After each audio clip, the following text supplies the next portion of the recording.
ఇక్కడ ఉన్న కాలుష్యం వెదజల్లే పరిశ్రమలని ఈ కోర్ అర్బన్ రీజన్ బయటికి తరలించాలి.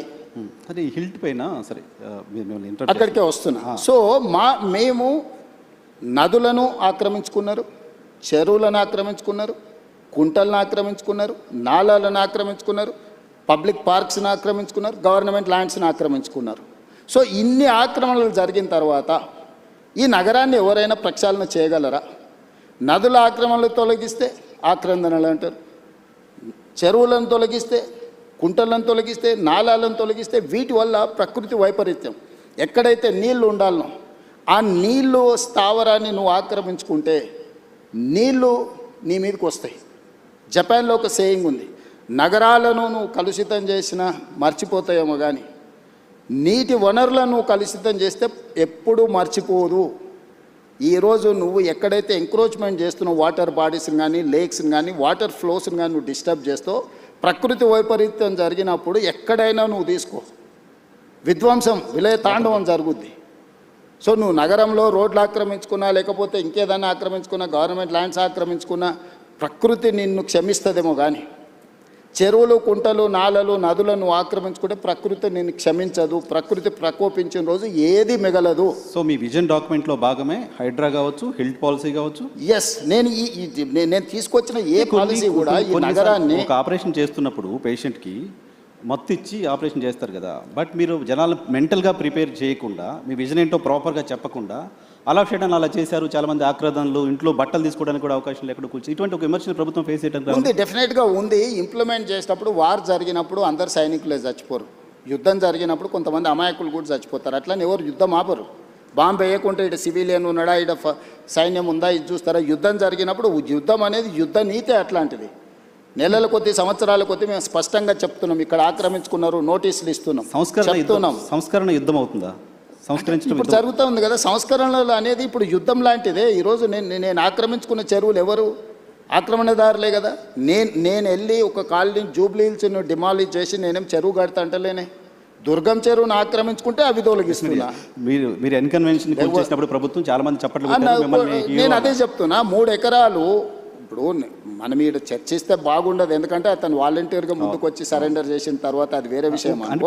ఒక సెలబ్రిటీ ప్రజలకు అందరికి ఆదర్శంగా ఉండే వ్యక్తులు తుమ్మిడికుంటను మొత్తం ఆక్రమించుకొని ఫంక్షన్ హాల్ కట్టుకుంటుంటే రెగ్యులర్గా మనం అందులో ఫంక్షన్ చేసుకుంటున్నాం. ఆ నీళ్ళు ఎక్కడికి వెళ్తున్నాయి? కాలనీల మీదకి వస్తున్నాయి. కానీ విజన్ డాక్యుమెంట్ని అమలు చేస్తున్న క్రమంలో పొలిటికల్గా కూడా మీరు పొలిటికల్ పార్టీ రిప్రజెంటేటివ్ రేపు మళ్ళీ 51% మీకు అన్నట్టు కావాలి, చూసుకోవాల్సిన అవసరం ఉందా? ఎస్, నేను ఒప్పుకుంటా. కానీ ఏది నా కోసం చేస్తలేను, నా ఇంటి కోసం చేస్తలేను. నేను ఈ సమాజం కోసం, భవిష్యత్ తరాల కోసం చేస్తున్నాను. కొంత తిట్లైనా నేను భరిస్తా. నా స్వార్థం కోసం నేను పార్కును, కేబీఆర్ పార్కు కబ్జా పెట్టుకుంటే తిడితే అది తప్పు. లేకపోతే రోడ్డును ఆక్రమించి నేను ఏదన్నా సొంతానికి చేసుకుంటే అది తప్పు. లేకపోతే పలానా గవర్నమెంట్ ల్యాండ్ ఆక్రమించి నా మిత్రుడికి ఎదురుగానే బదిలీ చేస్తే నా తప్పు.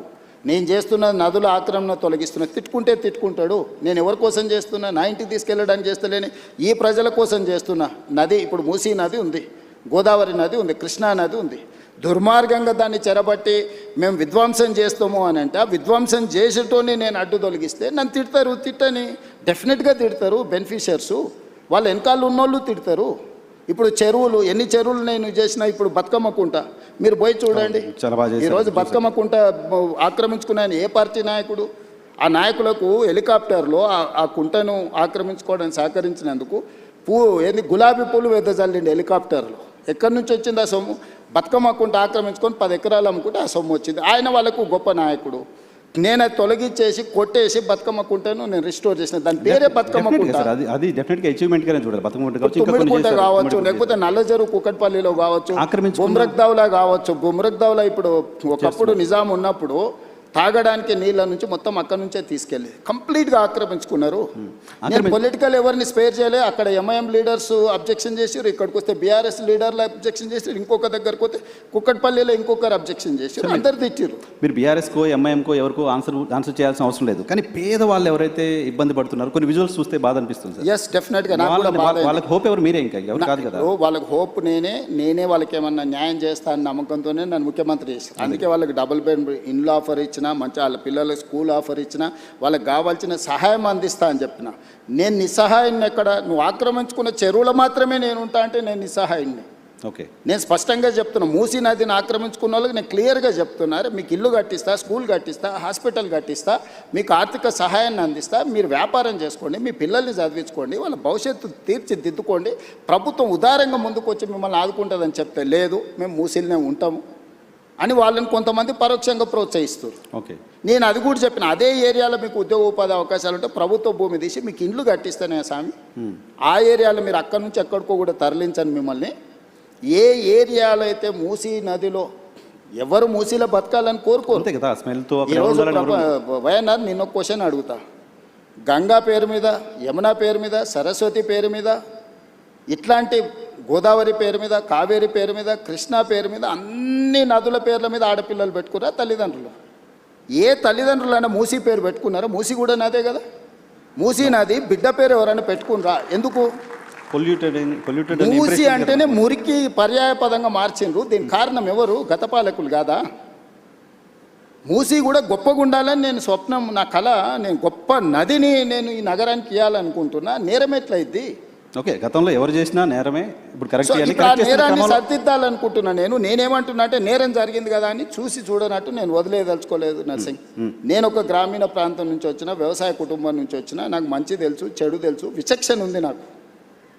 పేదల సమస్యలను చూడడానికి అమెరికాలో చదువుకొచ్చుకున్నాం అని గొప్పగా చెప్పుకునేటోళ్లకు బెంచ్ కారులో పోయి చూడడానికి ఎక్స్కర్షన్ లాంటిది పేదరికం. ఎక్కడైతే పేదరికం ఉంటుందో ఆ పేదరికంలోనే, ఆ ప్రాంతంలోనే పుట్టి ఆ పేదరికాన్ని చూసుకుంటే నేను ఇక్కడికి వచ్చిన. నాకు పేదరికం గురించి, పేదల గురించి ఎవ్వరు చెప్పాల్సిన పని లేదు. నేను పుట్టి పెరిగిందే, నేను పేదవాడిని అని కూడా చెప్పట్లేదు. చూసారు కదా గ్రామీణ ప్రాంతాల్లో పేదరికం ఎలా ఉంది. మేము భూములు ఉన్నాము, అన్నీ మేము ఆర్థికంగా ఉన్నాం, కానీ మా చుట్టూతున్నది పేదలే కదా. వాళ్ళతోనే కలిసి బతికొచ్చినాం కదా, మేము వాళ్ళతోనే పెరిగినాం కదా. ఓకే. ఎంప్లాయ్మెంట్ కూడా గడిచిన ఎన్నికల్లో మిమ్మల్ని, మీరు రాష్ట్రం అంతా తెలుగుదేశంలో ఉన్న, కాంగ్రెస్ పార్టీలో ఉన్న, రాష్ట్రం అంతా చాలా పర్యటనలు చేశారు, చాలా మందికి చేయగలిపి ఉంటారు. మీరు ఎవరో తెలియని వాళ్ళు, మేము చూడని వాళ్ళు కూడా రేవంత్ అన్న వస్తే ఉద్యోగాలు వస్తాయనే ఆశతో చాలామంది నిరుద్యోగులు ఓట్లేశారు. సో ఇప్పుడు ఒక స్కిల్ యూనివర్సిటీ అనేది తీసుకొచ్చారు. స్కిల్ యూనివర్సిటీ ఏ రకంగా గేమ్ చేంజర్ అవుతుంది ఎంప్లాయ్మెంట్లో తెలంగాణకి?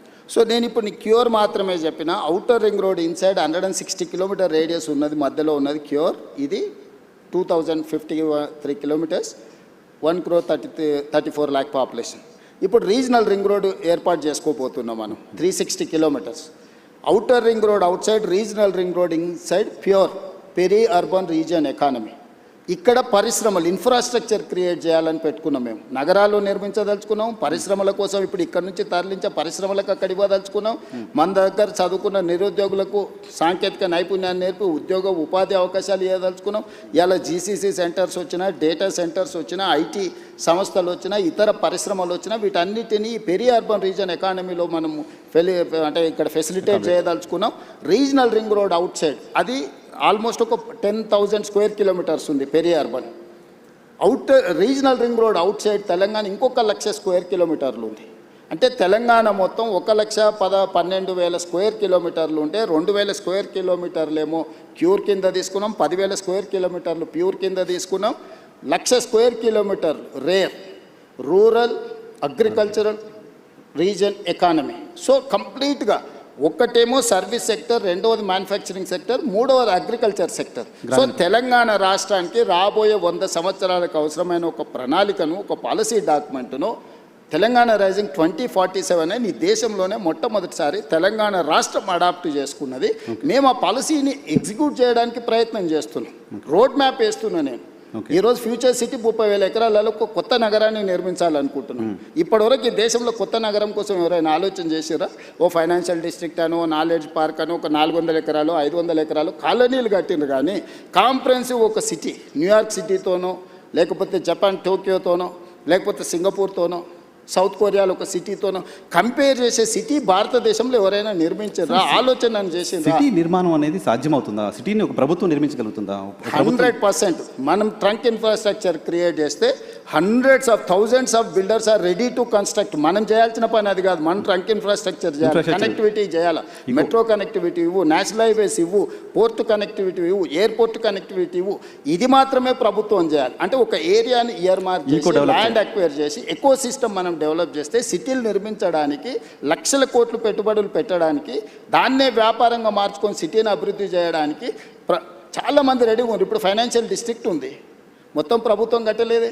ప్రభుత్వం ఏం కట్టింది? ఇది ఫైనాన్షియల్ డిస్ట్రిక్ట్, ఇక్కడ వచ్చి పెట్టుబడి పెట్టండి అన్నారు. వాళ్ళకి ఇన్సెంటివ్స్ ఇచ్చిండ్రు. ఈరోజు 10 లక్షల మంది ఆ ఒక 1000 ఎకరాలలో పనిచేస్తారు. ఈ పక్కనే రాయదుర్గంలో ఉన్న మీకు నాలెడ్జ్ పార్క్ ఉంది, 442 ఎకర్స్. జస్ట్ ఆ ల్యాండ్ లేఅవుట్ వేసేస్తే వాళ్ళే ఆక్షన్లు పెట్టి మన 177 కోట్లకి ఎకరం ల్యాండ్ కొనుక్కున్నారు. వాళ్ళే ఇన్వెస్ట్మెంట్ పెడుతున్నారు, వాళ్ళే ఇన్ఫ్రాస్ట్రక్చర్ క్రియేట్ చేస్తారు, వాళ్ళే ఎంప్లాయ్మెంట్ క్రియేట్ సో చేస్తున్నారు. ఇప్పుడు మీరు ఫ్యూచర్ సిటీలో కూడా చేస్తుంది అదే అట్మాస్ఫియర్. ఫ్యూచర్ సిటీ కాదు, నేను అవుటర్ రింగ్ రోడ్ నుంచి రీజనల్ రింగ్ రోడ్ వరకు రేడియల్ రోడ్స్ కూడా డెవలప్ చేస్తున్నా. నేను ఇవాళ మన తెలంగాణ రాష్ట్రానికి సముద్రం లేదు. నేను పక్కనున్న రాష్ట్ర చంద్రబాబు నాయుడు గారిని, నరేంద్ర మోడీ గారిని అడిగి ఫ్యూచర్ సిటీ నుంచి ఈరోజు మచిలీపట్నం పోర్ట్కి 12 line express highway including railway line నేను డిజైన్ చేసిన. Government of India has agreed.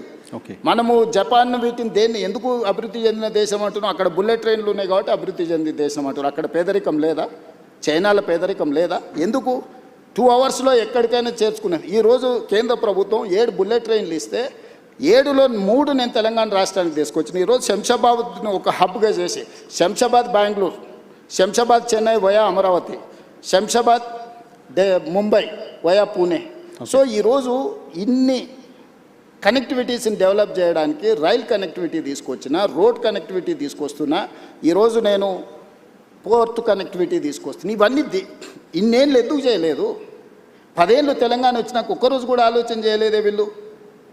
ఇప్పుడు చేస్తుంటే అడ్డం పెడతారు. ఫ్యూచర్ సిటీ కట్టనే లేవు, ఫ్యూచర్ లేని వ్యక్తి ఫ్యూచర్ సిటీ కడతాడంటే నా ఫ్యూచరు 17 సంవత్సరాలు నా గ్రోత్ చూస్తే వాళ్ళకే కాదు, వాళ్ళ తాతలకు కూడా అర్థమైంది మీ ఫ్యూచర్ ఏంటి, నా ఫ్యూచర్ ఏందనేదాన్ని. ఓకే, నా ఫ్యూచర్ వాళ్ళు కాదు డిసైడ్ చేయాల్సింది, ప్రజలు డిసైడ్ చేసారు నా ఫ్యూచర్ని. సార్ ఇంకొక క్వశ్చన్ ఉంది, దీనికి సంబంధించి తీసుకొని నేను మిగతా పొలిటికల్ ఇష్యూస్లోకి వెళ్తాను.